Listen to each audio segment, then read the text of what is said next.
10 वर्ष 20 वर्ष लगिगला जेतेबेले विरोधी दल थिले मंच एई जगह बस स्टैंड करिया पई गंगाधरपुर पंचायत रो जगह रेकर्ड नै कि 10 वर्ष रे बस स्टैंड करि परले नै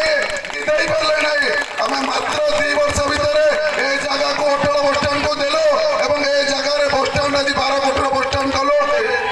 प्रथम थर पई जाजपुर रे अटल बस स्टैंड फास्ट पई धर्मशाला रे आज शुभ शिलान्यास दियाला धर्मशाला रमाला मो गोटे कथा कहबे श्री श्री मोहन चरण माझी आम समस्त लोकप्रिय मुख्यमंत्री जहाँ कही लोक मुख्यमंत्री लोक पाखे कार्य हवा दरकार आज जहाँ कही करके देखले जिते आम यही बस स्टाण जिते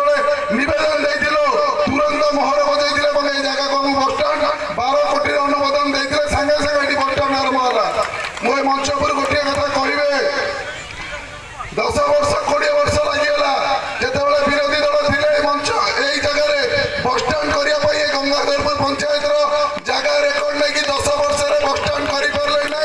कि देई परले नै हमें मात्र 2 वर्ष भितरे ए जगह को अटल बस स्टाण को देलो एवं ए जगह रे बस स्टाण आज 12